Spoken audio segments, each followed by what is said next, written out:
नमस्कार, आप देख रहे हैं परफेक्ट मिशन लाइव और मैं हूं आपके साथ ज्योति कनौजिया। आइए रुक करते हैं खबरों की ओर। भारतीय नौसेना की ओर से शुक्रवार को एंटी शिप मिसाइल दागी गई। नौसेना ने गाइडेड मिसाइल कॉर्वेट INS कोरा की मदद से मिसाइल को दागा। बंगाल की खाड़ी में भारतीय नौसेना ने अपना परीक्षण किया। यह मिसाइल सही सटीकता के साथ अधिकतम सीमा तक लक्ष्य को मारती है। बिहार चुनाव में बांटने के लिए दूध के टैंकर में भर के जा रही थी शराब। चंदौली पुलिस ने टैंकर पकड़ा। मामले में 5 लोगों को गिरफ्तार किया गया। आलू और प्याज की आसमान छूती कीमतों पर राज्य सरकार का निर्देश। राज्य सरकार मोबाइल वैन से सस्ती दरों पर उपलब्ध कराएगी प्याज और आलू। 36 रुपए में आलू और 55 में प्याज उपलब्ध कराएगी सरकार। आज से लखनऊ में शुरू होगी मोबाइल वैन की शुरुआत। वैन में आलू प्याज के साथ मिलेगी दाल। लखनऊ के बाद इस योजना को अन्य जिलों में किया जाएगा संचालित। गाजियाबाद के साहिबाबाद के खोड़ा के नेहरू गार्डन इलाके में गुरुवार को पिता ने ही 4 वर्षीय बेटी की हत्या कर दी। मासूम का कसूर सिर्फ इतना था कि घर छोड़कर चली गई मां और भाई की याद में बच्ची रो रही थी। इससे तंग आकर पिता ने बेटी का गला दबा दिया। मध्य प्रदेश में 3 नवंबर को 28 सीटों पर उपचुनाव होने हैं। ऐसे में राज्य में सियासी पारा चढ़ता जा रहा है। कांग्रेस और भाजपा नेताओं द्वारा एक दूसरे पर आरोप प्रत्यारोप का दौरा शुरू है। सूबे के मुख्यमंत्री शिवराज सिंह चौहान ने शुक्रवार को कमलनाथ पर हमला बोलते हुए कहा कि उनके ऊपर लगे दाग इतने गहरे हैं कि दुनिया भर के वॉशिंग पाउडर से भी नहीं धुल पाएंगे।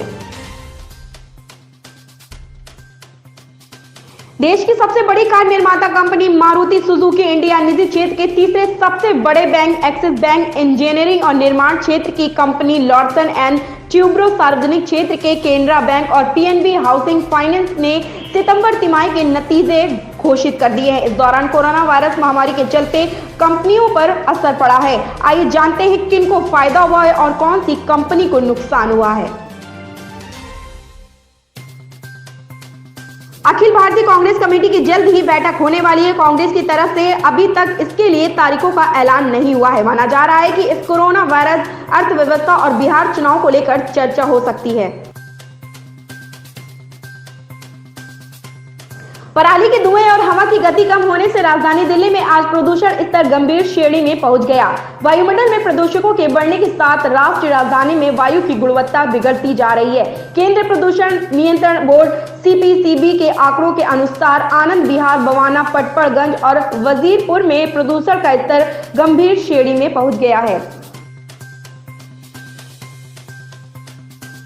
तेजस व शताब्दी एक्सप्रेस जैसी VIP गाड़ियों को यात्री नहीं मिल रहे हैं। चेयर कार का हाल बदहाल हो गया है। खर्च निकालना तक मुहाल हो गया है। हालत यह है कि जब चेयर कार में यात्रियों को दूसरी गाड़ियों से ज्यादा सुविधाएं मुहैया कराई जा रही हैं और तय समय में पहुंचाया जा रहा है। दरअसल मार्च में कोरोना संक्रमण के चलते ट्रेनों का संचालन बंद था। इसके बाद रेलवे प्रशासन ने 1 जून से गोमती लखनऊ मेल और पुष्पक एक्सप्रेस का संचालन शुरू किया। वहीं 12 सितंबर से लखनऊ जंक्शन से नई दिल्ली के बीच चलने वाली शताब्दी एक्सप्रेस और 17 अक्टूबर से तेजस एक्सप्रेस का संचालन शुरू किया गया।